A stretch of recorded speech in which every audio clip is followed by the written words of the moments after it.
Nah guys, ini udah jadi coklat-coklat ya. Ini montok-montok. Kita mau lihat isi peralatan dan juga bahan-bahannya. Aku udah siapin wadah di sini untuk mengaduk semua bahan-bahan dalam menjadi adonan. Kemudian ada bahan yang aku pakai di sini. Aku pakai terigu sebanyak 1 kg. Nah, terigu di sini aku pakai yang ini. Tapi kalau kalian mau pakai merek yang lain, oke, nggak masalah. Nggak ada patokan harus pakai yang ini, merek itu nggak ada. Yang penting terigu. Kemudian aku di sini pakai airnya sebanyak 400 mg. Dan di sini ada margarin. Margarinnya aku pakai sebanyak 200 gram.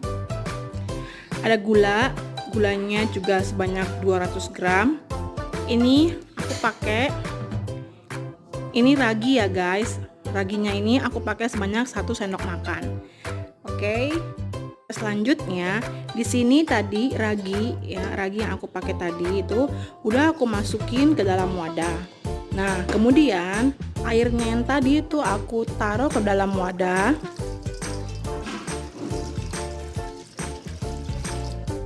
Kemudian selanjutnya bahan yang aku masukin itu adalah gulanya. Nah, kemudian di proses ini semua bahan-bahan tadi itu kita aduk-aduk atau kita lumerin sampai mereka itu benar-benar merata, menyatu.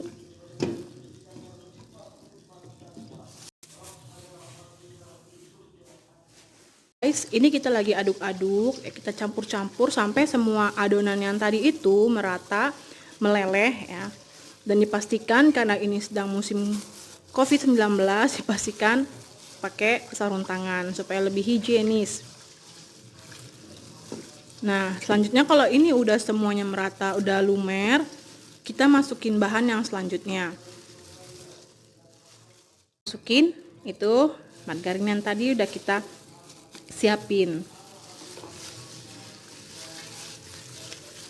Kita kocok-kocok, aduk-aduk. Kemudian kita masukin terigunya sedikit-sedikit ya.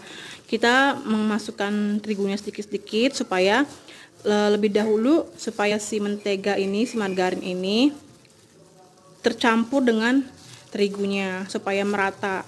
Kalau langsung kebanyakan is oke bisa, tapi lebih efektif kalau masukinnya sedikit-sedikit dulu.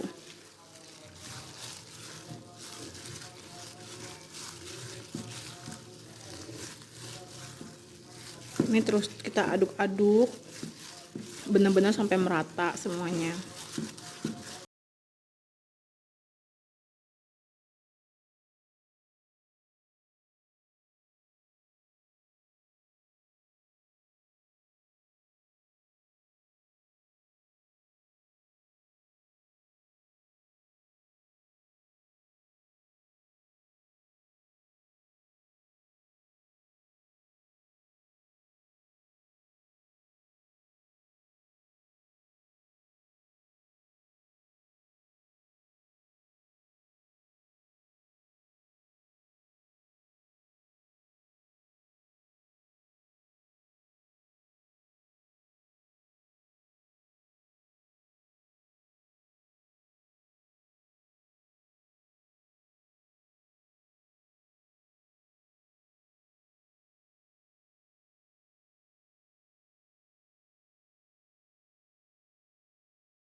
Semua ya, dan ini udah kenyal-kenyal, udah jadi adonannya.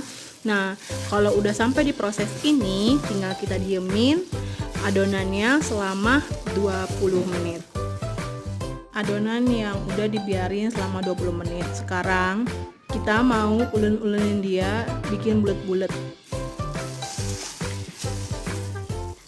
Kalau ditanya ini jadi berapa, terserah kalian mau jadinya sebesar apa. Tapi biasanya kalau aku dengan bahan-bahan ini aku bisa dapetin sekitar 35 sampai 40 buletan.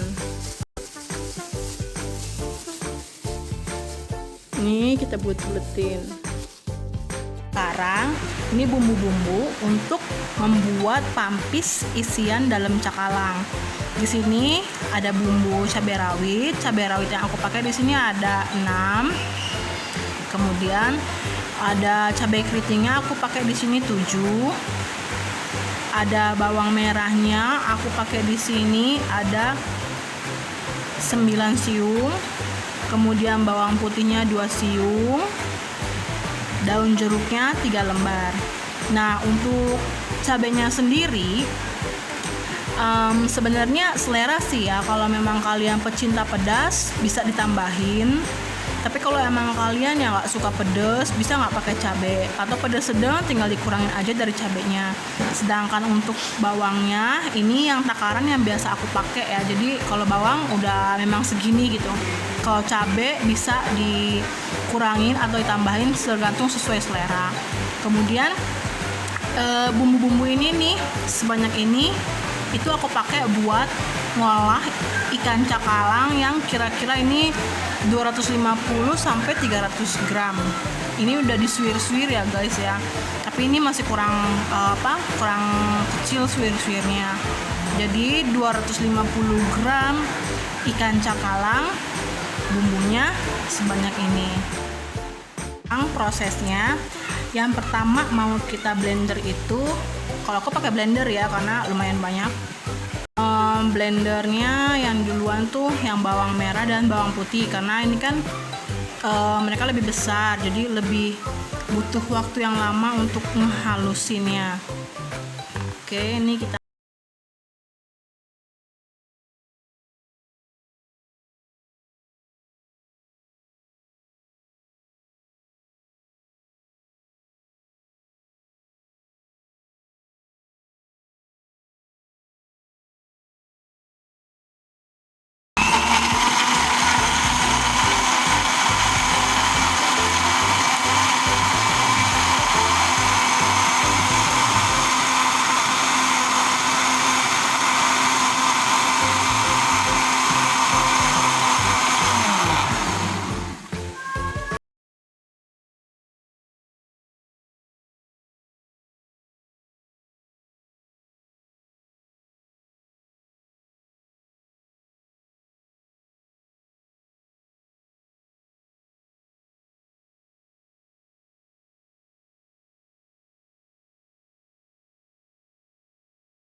kalau udah diproses ini apinya kecilin ya guys ya, supaya nggak hangus.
Minyaknya udah panas, kita masukin panadanya, tapi suhu atau apinya itu jangan gede-gede ya guys, kecil aja supaya nggak cepet hangus.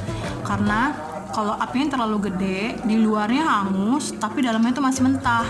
Jadi kita pakai api kecil biar matangnya itu merata di luar maupun di dalam. Dibulak-balik terus sampai nanti dia matang. Warnanya udah sama rata antara kiri dan kanan, dan ini udah dipastikan bahwa dalamnya itu udah matang karena kita pakai, makanya aku bilang apinya kecil aja, nggak usah gede-gede supaya enggak angus di luar tapi dalamnya masih mentah. Nah, kita angkat, kita tapis dulu ya guys, endul banget, montok. Ini udah jadi coklat ya, ini montok. Kita mau lihat isinya bagaimana, apakah dia matang. Kita mau black, kita buka. Nah guys, dalamnya matang tuh ya. Rotinya baik dalam maupun luar matang karena apinya tadi kita nggak terlalu gede, nggak terlalu kecil, sedang. Dan tadi yang seperti kalian lihat, dalam prosesnya dibolak-balik sampai warna sisi kiri, sisi kanannya, sebelah-sebelahnya tuh sama rata dan dalamnya mateng. Nah guys, ini enak banget beneran. Jadi itu rotinya dia manis, lembut. Nah dalamnya itu pedes, nggak pedes banget sih, sedang. Terus ada asin-asinnya, jadi perpaduannya tuh enak banget. Nah guys, sekian dulu resep panada untuk kali ini. Kita next menu berikutnya apa ya? Oh ya guys, jangan lupa ya di subscribe, like, and share. Makasih.